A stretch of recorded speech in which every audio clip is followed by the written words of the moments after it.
अस्सलाम वालेकुम, welcome back to my channel new vlog. और आज का व्लॉग मैं स्टार्ट करी हूँ। यहाँ पर आप लोग मेरी रूटीन देखेंगे और साथ साथ मैं अपने टॉपिक पर आती हूँ जो आप लोगों ने थंबनेल पर देखा होगा। तो बेसिकली यहाँ पे मैं बात करना चाहती हूँ क्योंकि हमारे ख़ानदान में अभी 3 महीने मतलब 1 महीने में कह लें कि 3 डेथ हुई हैं सितंबर के महीने में।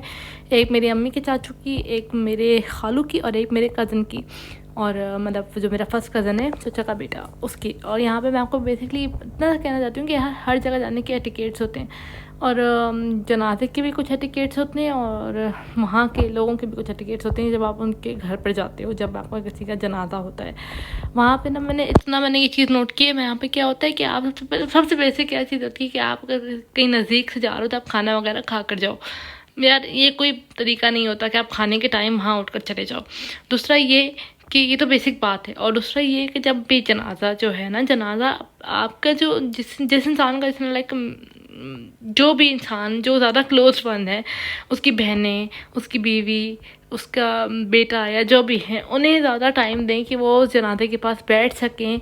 ना कि ये जो है आप लोगों को जो एक जुनून चढ़ा हुआ होता है। मैंने खुद ये देखा है, मैंने अपने खालों की डेथ पे भी देखा है, मैंने अपनी फुप्पों की डेथ पे भी देखा है क्योंकि मेरी रिसेंटली फुप्पो की भी डेथ हुई है 2। और मैंने ये देखा है कि लोग ना जंगलियों की तरह आप आगे खड़े भी होंगे ना, वो आपको धक्के देंगे कि भाई किसी तरह से हम घुस जाएं उस जगह पे, दूसरा बंदा ना घुसे।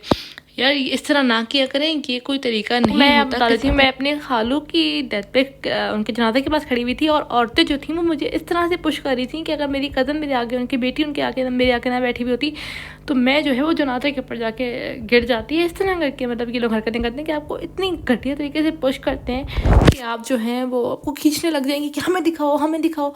आपको तमीज़ होनी चाहिए यार। एक जनाजा एक चीज़ रखी हुई है, एक जनाजा है, एक इंसान है, आपको उसको तमीज़ होनी चाहिए। आप लोगों को उसको जो डोली होती है उसको हिलाते रहते हैं और जी जैसे जैसे वक्त पूछते रहते हैं। दूसरी ये चीज़ कैसे कैसे फौत हो गया यार, ये चीज़ वो होती है कि आप नमक छिड़क रहे हो बंदे को। जब ये वक्त नहीं होता पूछने का किसी से, उनकी बेटियों से या उनकी बहनों से या बीवी से पूछो कि भाई क्या हो गया, वो तो सही था। बेशक यार बंदे को दुख लगता है और हमें जिस तरह दुख लगे उस तरह किसी को नहीं लगता। फैमिली को जो दुख लगता है वो बहुत अलग होता है।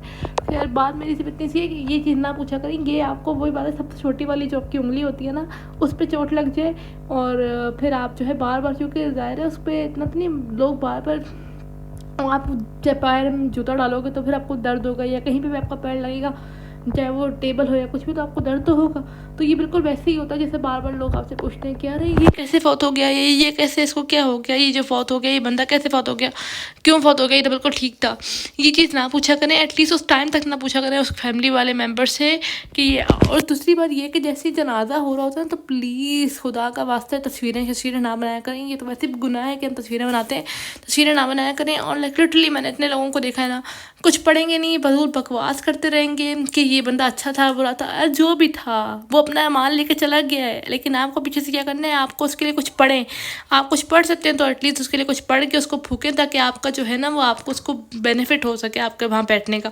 ये नहीं धाड़े मार के, मैंने लिटरली देखा है जिनका कोई उस तरह से ताल्लुक भी नहीं है फिर भी धाड़े मारेंगी या तो बैठ के बैक बैटिंग करेंगी कि ये बंदा ऐसा था फलाना था। यार हम लोग ना ज़िंदगी में जो बंदा ज़िंदा होता है ना उसकी कदर नहीं करते। हम उसको कभी नहीं बोलते कि भाई ये तुम अच्छे थे या तुम अच्छे हो। हम जब मर जाते तब ये क्यों बात बोलते हैं कि वो अच्छा इंसान था, वो बहुत नेक इंसान था। हम लोग ये बात क्यों भूल जाते हैं कि भाई वो बंदा जो था जब हम लोग वो ज़िंदा थे हम उसको कितनी अजियतें दे रहे थे। और लाइक लिटरली मैं बताऊँ ना कि मैंने बहुत नोट किया है। और दूसरी बात ये कि वहाँ की खाने की, यार एक ही शादी की खाना और एक ही फौतगी का खाना, दोनों खानों की बुराई नहीं करनी चाहिए क्योंकि बहुत ज़्यादा, एक तो बहुत दुख का खाना होता है और एक जो होता है वो बाप ने बेचारे ने कितने पैसे जमा करके रखा होता है। और दूसरा ये यार आपको बोटी नहीं मिली तो कोई बात नहीं, आप जाओ यार बस खाना खाओ और जाओ। ये कुछ तरीका तो ना हुआ क्या वहाँ पे गिले करने शुरू हो जाए। मैंने लिटरली देखा है, इतनी बड़ी बड़ी एजेड औरतों को देखा है, मर्दों को देखा है कि वहाँ गिले कर होते हैं कि बोटी नहीं मिली, ये नहीं मिला, वो नहीं मिला। यार आप पर शर्म आनी चाहिए आप लोगों को। फॉर गॉड से खुदा का खौफ करें कि आप लोगों को तमीज़ नहीं है, आप लोगों को इतने टिकट्स नहीं है कि आप लोग जो है दूसरे का एहसास करें। जिस बंदे के माँ बाप मरे होते हैं, कोई भी भाई है मरा होता है, तो वो उसको जो है वो अपने भाई के जनाजे को छोड़ के कफन दफन को छोड़ के आपके खाने का निज़ाम करने लग जाता है। और लिटरली लाइक उन पर इतना प्रेशर आ जाता है ना कि वो इस इंसान को नहीं पूछा तो वो बातें करने शुरू हो जाते हैं। लोग किसी हाल में खुश नहीं होते, हम लोग हर वक्त इनको खुश रखने के चक्करों में ना अपने आप को ही ख्वार करते रहते हैं। और दूसरी बात ये है कि भैया मुझे तो लाइक लिटरली इन सब चीज़ों से ना अब नफरत हो गई है मुझे, लोगों के इस बिहेवियर से नफरत हो गई है कि यार ये लोग कभी ज़िंदगी में आप लोगों के लिए अच्छे नहीं बन सकते।